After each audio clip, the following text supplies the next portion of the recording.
but it didn't seem imminent in any way. Yeah. Until 2020, 2021.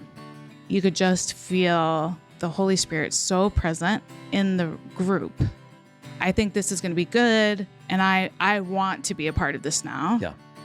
But new wine is made by crushing. Whatever we're doing is going to be hard. Being in this group feels like spinning wheels in mud. It just also wasn't doing any of the fruit we had hoped it would do. We were just stuck. Hey everybody, Chris Macky here. Welcome to VCCLife, a podcast for and by the Vineyard Community Church in St. Louis, Missouri. This podcast is a space for a church in transition.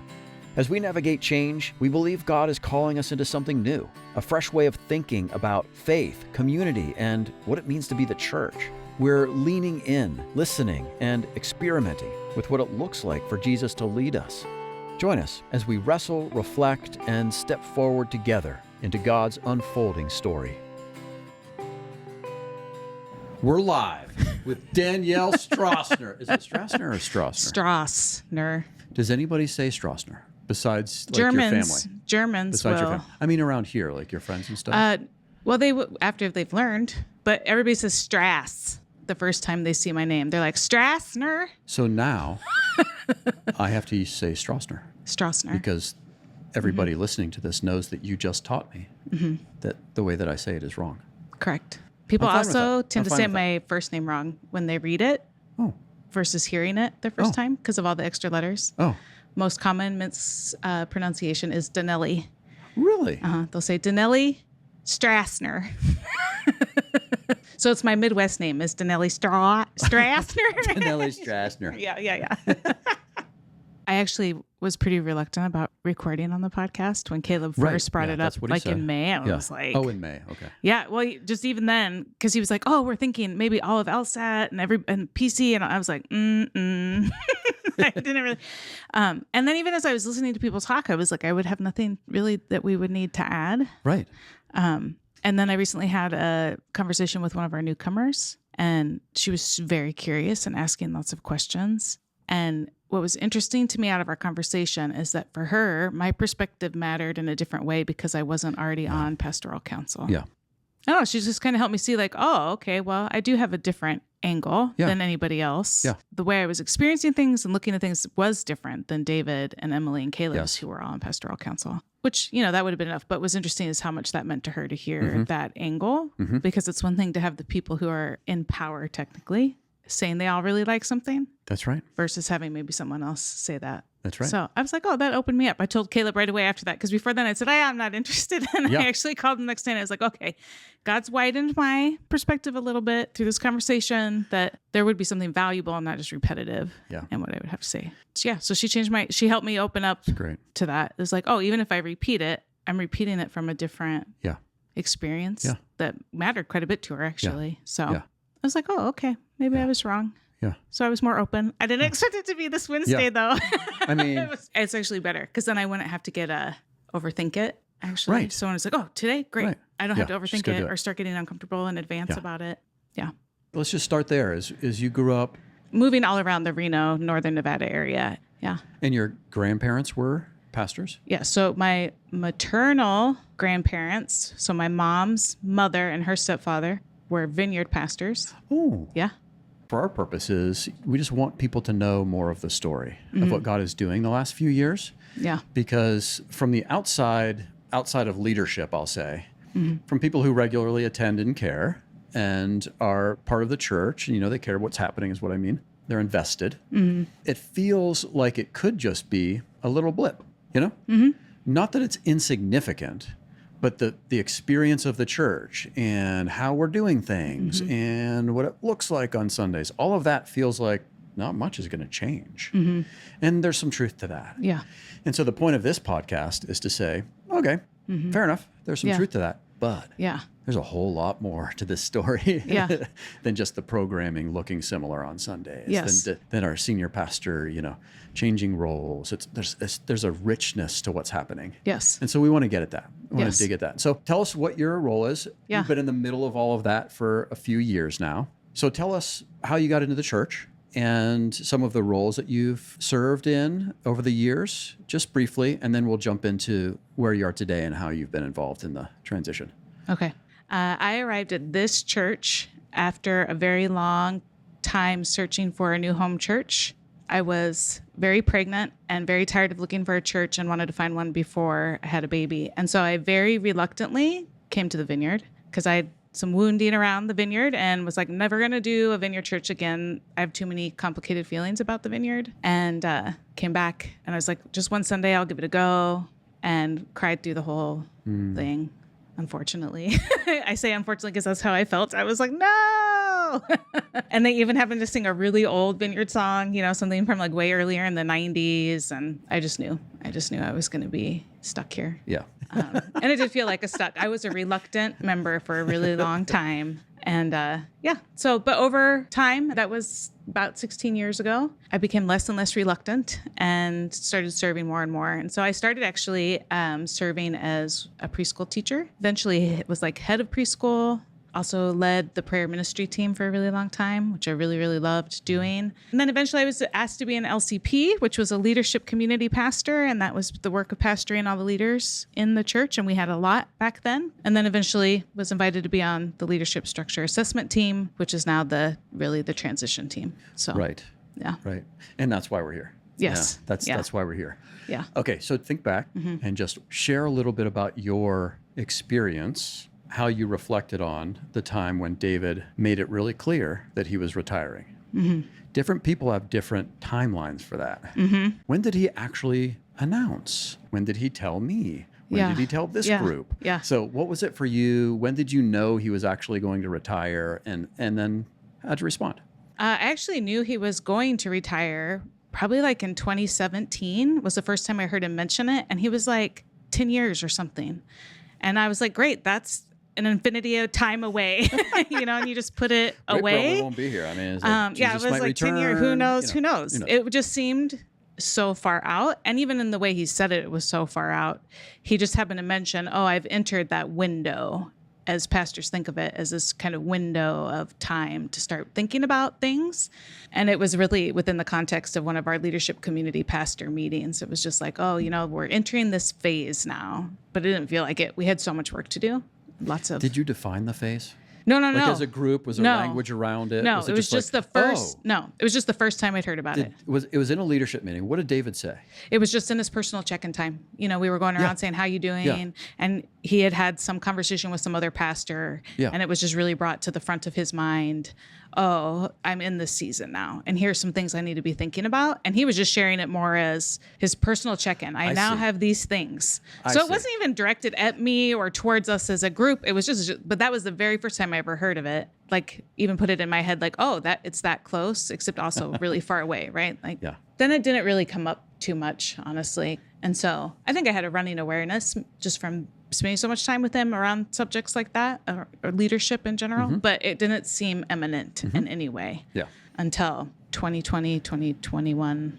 Then it was like, it's imminent. Something about hitting that era was like, So COVID and like that everybody just took a step back. Was there any talk of transition or David retiring, or was it just like, how are we going to get through this together? And then we can kind of regroup.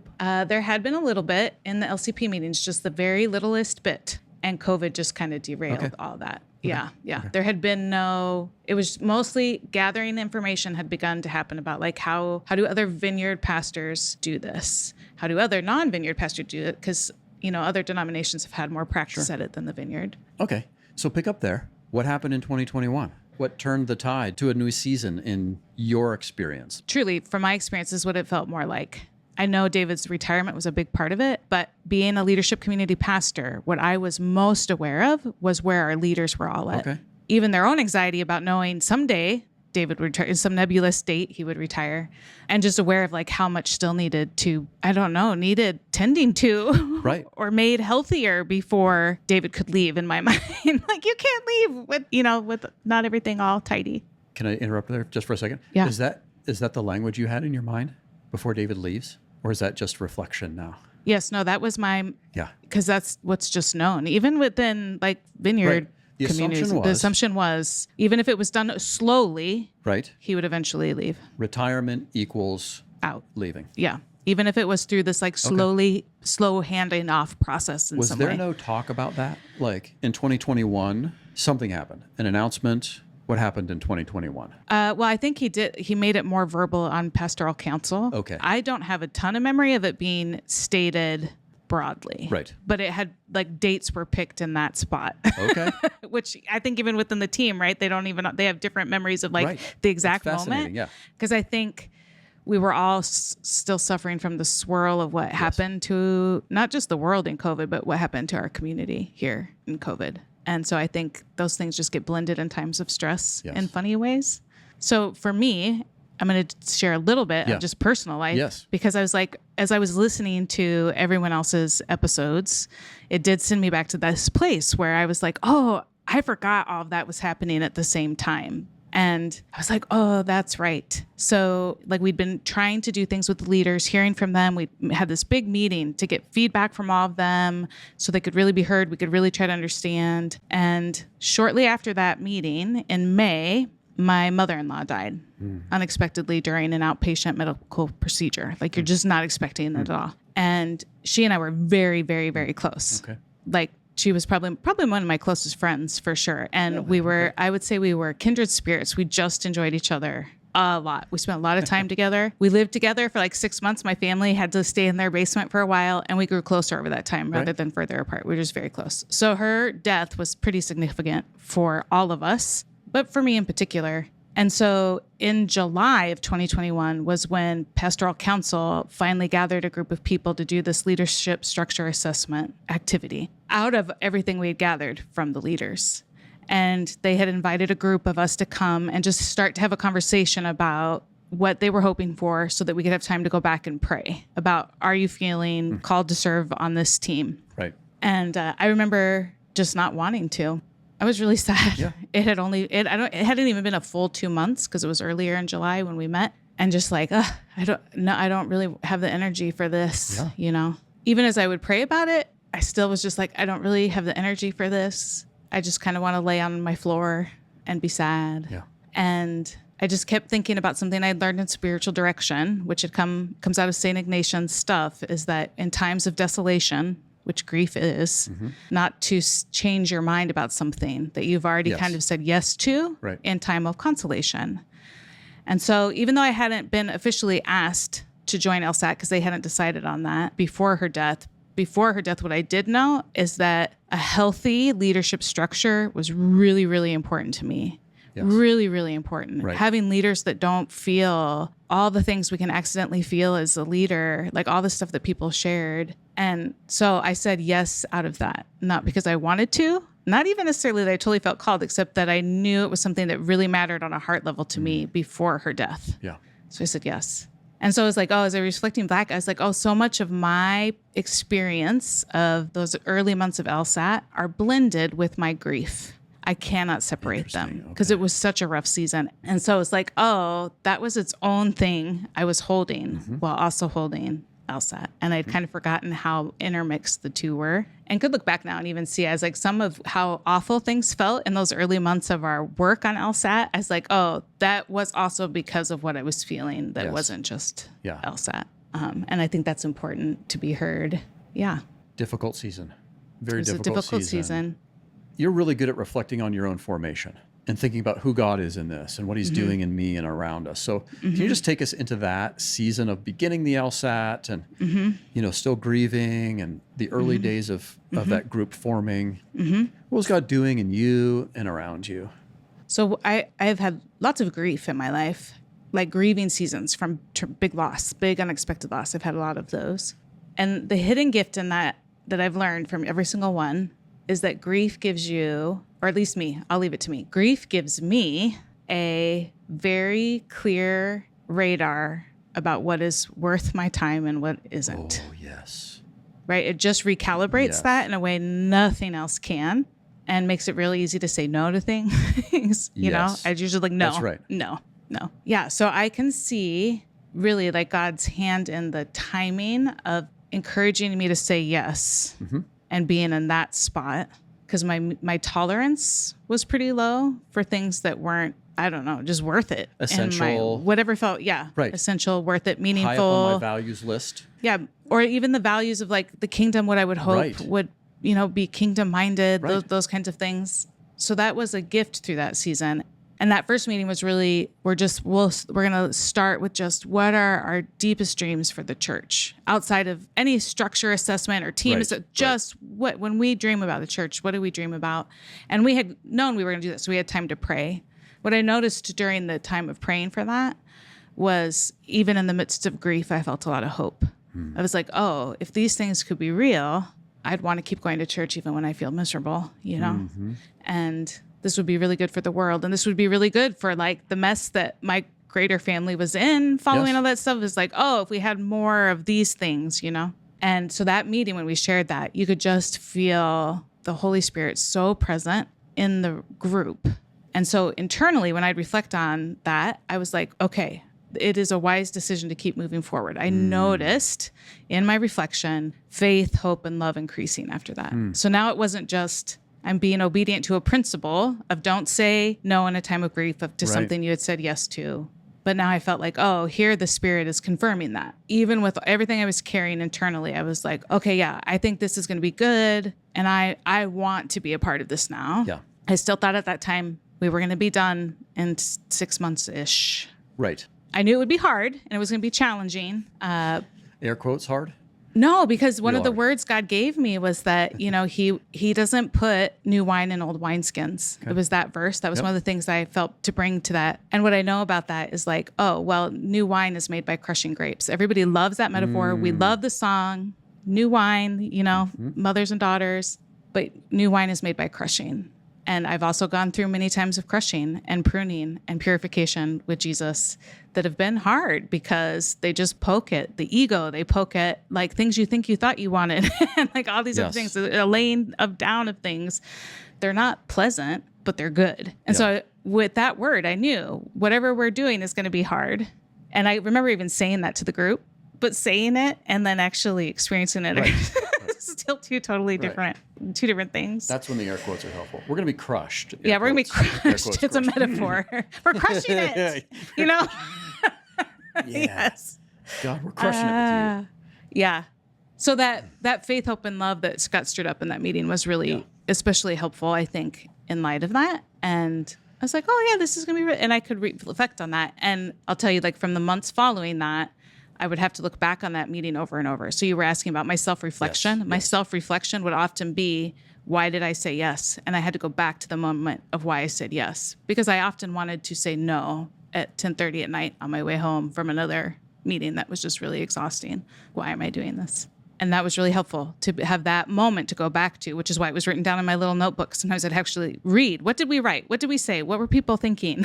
What were those dreams? What were we sensing the Spirit also saying yes to, not just us listing things? So yeah, there was a lot of that self-reflection. And then there was a lot of, just to be honest, like having to confess to Jesus the ways I was feeling judgmental or irritated with people and frustrated with people and, okay, show me my part and why that meeting was rough. There was a lot of that, which who wants to do that work once a month, Right. And it was kind of surprising because it was all people I really actually enjoy on a social level, on a human heart-to-heart level. So maybe we should go there. Yeah, I don't even feel like I need to prompt you because you know where that's going. Just your experience in the LSAT, beginning was rough. You can you can kind of expand on that. Yeah.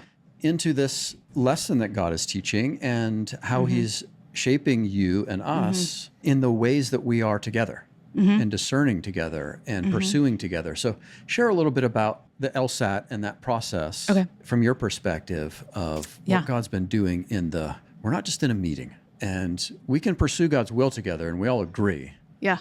But look around the room. Who knows how to do that? Yeah. So this is one of the kind of memories that stirred up too, just as I would listen to everybody talk, because everybody mentioned the birthday celebrations. And really those started and this was just a funny thing because God's strategic. He's so strategic. People forget that about him. He's brilliant. Beginning in January of 2022, it would have been, we decided to celebrate Tyler's birthday. And then we did it by doing like affirmations. Some people call it the hot seat, but you really just, what do you value about this person? How do they reflect God to you? Just all those things. And that was really great. So we decided, that meeting was a better meeting. It was not easy though, but it was better because we spent that time. Really what we were doing is we were getting all our relational circuits on with each other, remembering how much we liked each other. But what's really funny is we realized at the end of the night is that we had one birthday every month. So the next person was February, March, April, May, June, and ending in July with David. Isn't that funny? So we're like, we'll just do that. And at that time, we only met once a month. And so, that's convenient. And that's great. So we'll do that. This will be part of connecting with each other, really helping us stay that way, connected with each other, and then work following that. And so we would do these every month, and they were the best part. Yeah. And they were great. And maybe we should have done them at the end. I don't know. Because they would feel like 2 different days almost. Yeah. You would do that and then you'd switch. It felt so dissonant. And extra so because of the birthday element, which I really loved. Mm-hmm. And then dreaded when we'd switch modes. And it's like, what is happening? So my birthday comes around in June. And by June at this point, so many things had happened in my personal life around my mother-in-law's death that were really hurtful and hard. And then the frustration of just how weird these meetings had been, that it just seemed you couldn't just say, it was spiritual warfare stuff. Right. I was like, no, I think so much of this is human stuff. And how do you do that, Yeah, so I had gotten to where I was just desperate. And I was like, I don't know what to do, but I've been reading this book, Pursuing God's Will Together, that had been sitting on a shelf of things for a while. Mm-hmm. My spiritual director had recommended it like way long time, and I just never got around to reading it. And, I started feeling desperate enough to read it. Maybe it'll have a helpful tip or two in it. That's really why I started. Then I realized, you can't read this book solo. It has to be read in community. Right. I can't make people read it. So I'll just learn it and try to disseminate valuable nuggets and bring those to the meeting. And that didn't work. Even when I would try, it didn't work. And so that birthday, they said all these wonderful, beautiful things about me. And then we started the work, and I was like, okay, I have to be the first person to talk. And I was like, being in this group feels like spinning wheels in mud. And I think we're so deep now in the mud that we couldn't even use towels or rocks or chains. I don't even know how we're going to get out of the mud. But I have hit my wall, basically. And it's like, I don't want to quit because I want what we all want, but I also don't know what to do. And for anything else to offer, I'm offering this. And then we had this really great, raw, vulnerable discussion about how hard it had been on all of us. And that shifted the atmosphere, I think, in the group. Really verbally admitting all the ways things had been hard. And we didn't even get in the deep. We just started naming the ways we had been feeling. Yeah, and we prayed and we felt like, okay, we'll start reading this book together as extra work on top of our other work. And we would read that and we would work together using Marco Polo to do the exercises she remembered, like offline is what we were calling it, so that our meetings could still be focused on whatever agenda. Yeah, we had agendas, things we were going to discuss and bring. We had all these things, strategies that we had gathered from other churches, how to do this. We had homework investigating what are other structures. And we were trying to work out, first assessing what had been, which is hard, right? Mm-hmm. Also hard because nobody wanted to disrespect David in any way. Right. And here he's sitting here in the thing he built, and also that Emily built. She also helped build a lot of the systems. So that's hard to pick apart because you don't want to disrespect the person you just finished telling how much you love them. And so it just made it hard. It was these dynamics. Nothing we were doing was wrong, ever. It just also wasn't doing any of the fruit we had hoped it would do. We were just stuck. Yeah. What we had was a group with a lot of strengths and a lot of actually really good ideas. Yeah. We had so many good ideas. Nothing that was brought to the table was actually a bad idea. It was just, well, then what do you do with that? And then how do you also be respectful about the things that you're wanting to say is a better idea than the old idea or the old thing that worked, and not harm anyone while doing that? Yeah. Those values were kind of unnamed but present. And so when everybody agreed to do the book, what the book felt like in my mind when we started it was like, oh, this is the thing that gave us enough traction to get out of the mud. And that's really all I thought it was going to be. Okay. I think that's what everybody else thought it would be too. It's enough traction to get us out of the mud, to start giving us something to help us know how we can actually discern together, not just discern as individuals. Right. Because really what we just started to discover as we read our book, what we're bumping up against is whose discernment's better than the other person's. right? We were discerning things, researching things, using our strengths, coming with our perspective and angles and bringing them to the table, and then trying to evaluate which one to choose. And in the past, you would just choose what David chose because he was senior pastor. Right. And that was the discernment model, was the senior pastor discerned based on what everybody brought, and letting that go made it really then hard how to do that. And it was like, oh, we really actually have a lot to learn from her in this that will actually, I think, help us pick which good idea will be the right idea. Because I still think at the early phase, we still thought one of the things that had been brought, because we had already had presented some concepts around like early stage structures, drawn in pencil, like this could work kind of thing. And we had all brought different group leadership, multiple people. Yeah, we were considering 4 or 5 different ones that we had kind of generated from our own research and had brought and presented to each other. And so it was like, oh, we're going to use what she teaches in the book to figure out which one of those is the right one to recommend to pastoral council. Okay.